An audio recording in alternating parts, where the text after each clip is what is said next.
Welcome to Education in Focus. I'm Aliana Kernodle. A report released by WalletHub on Monday revealed the best and worst states for teachers as student testing performance continues to decline nationwide.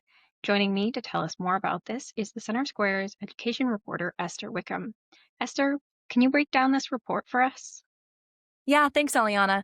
So, to determine the teacher friendliest states in America, WalletHub compared over 50 states, as well as the District of Columbia, looking at compensation, tenure, state spending per student, teacher student ratio in the schools. And according to the data, the top five states that they ranked for 2025 was first, the state of Virginia, Utah, Washington, New York, and Illinois. And so these, comparing to the Wallet Hub report, are the top five states that are apparently the friendliest to teachers. And the worst states, the last five states, according to this report in 2025, is South Dakota, New Hampshire, Maine, Montana, and Hawaii. So just initially looking at this report, you would think that, okay, because the report is saying these are the most friendliest states to teachers, that would in turn look the same for students when it comes to the quality of education they're getting, how ready they are for college. But digging a little bit deeper and looking at other reports, we kind of found that that's not necessarily true. Yeah, can you lay that out for us? How does this data compare to like student testing and other information we have about the quality of education students are getting? So when you're looking at states that pay teachers, at a very high rate, you would think that that would equal how much these states are spending on specifically schools, on the education for the students. But looking at the data, the Center Square found that that doesn't necessarily equal the same when it comes to performance for these students. And so comparing the report, we looked at, scores for students, how much the state is spending per pupil, the student teacher ratio. So looking at the Wallet Hub report, we saw that Virginia is ranked number one for the friendliest state, but at the same time, when it comes to student math scores and these testing scores, they are ranked dead last.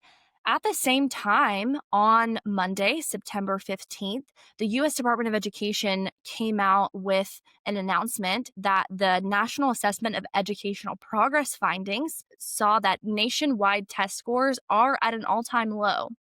And so while this Wallet Hub report comes out saying that these states, are the friendliest to teachers, these teachers are comfortable within the education system, we see that students are not doing well, that they have devastating test score records.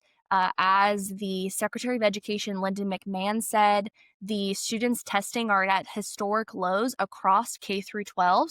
And she says, despite spending billions annually on numerous K through 12 programs, the achievement gap is widening and more high school seniors are performing below the basic benchmark in math and reading than ever before. Yeah, and there's some more in your article about using another test, not just the national assessment, but you looked at some of the like ACT scores and the spending per pupil in comparison. Could you lay that out for us just to kind of further explain the discrepancies there? There are a lot of different states I kind of mentioned throughout the article. One to mention is the state of Washington. They were ranked third best for teachers, according to the Wallet Hub report. But nationally, for student performance, they ranked 27th.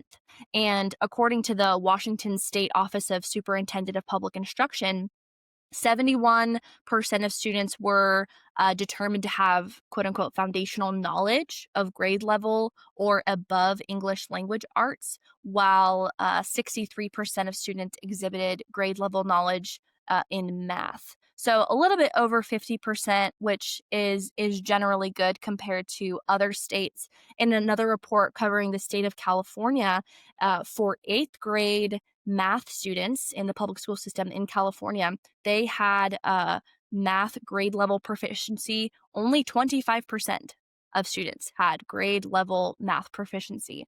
Specifically looking at ACT scores, I kind of looked at the top 5 states as well as the bottom 5 states and kind of compared them. The highest possible score you can get for the American college testing is a 36. And out of all of the top 5 states, the highest was only 25. Looking specifically at how much they spend per pupil, New York State specifically spends almost $33,000 per pupil.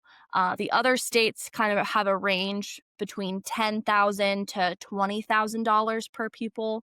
So this is, a significant amount of money that is going on, each state, depending on the population, depending on, how many school districts there are. But we see that there should be a parallel. The more money that you spend, the state that has the most friendliest teachers should also equal these test scores going up.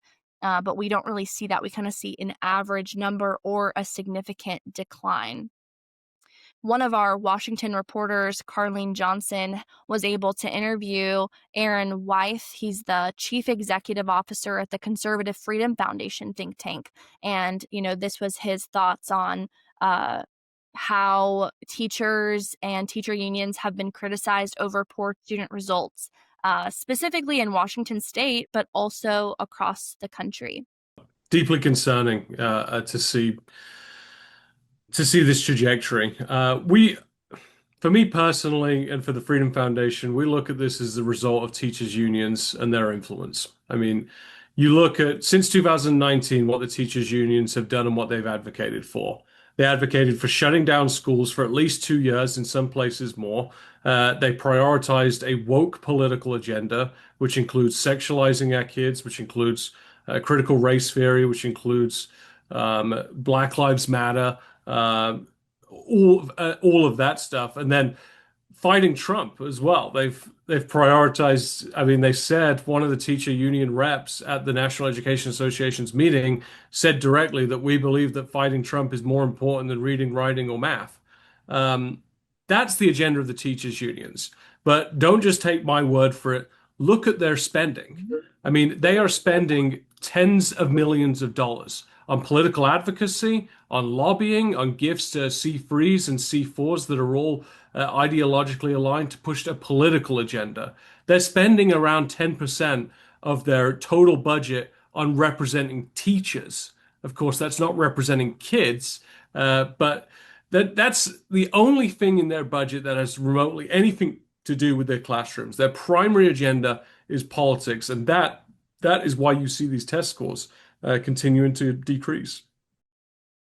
So, along with Aaron and other people that are concerned about the education system and how much money is going into it, but the test scores or the test results aren't really showing that. Looking at this data, looking at the reports, you see that just as a whole, even if they are spending less or spending more, this report just kind of is the start to see, okay, there isn't really a strong comparison. It's actually the opposite. So what are the best states that are supporting teachers and giving them a comfortable outlook doesn't necessarily mean that students are feeling that same way in the classroom, as well as preparing them and readying them for college and beyond.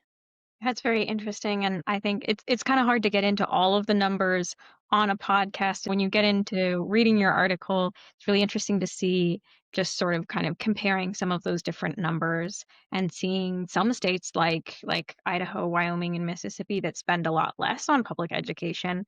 They're still above average on the national uh, test scores. So it's just very interesting to see how there doesn't seem to be any specific pattern. It's not like, oh, the ones that spend less or the ones that spend more. It's just clearly there are some other factors going into this it's not just about money or the teachers.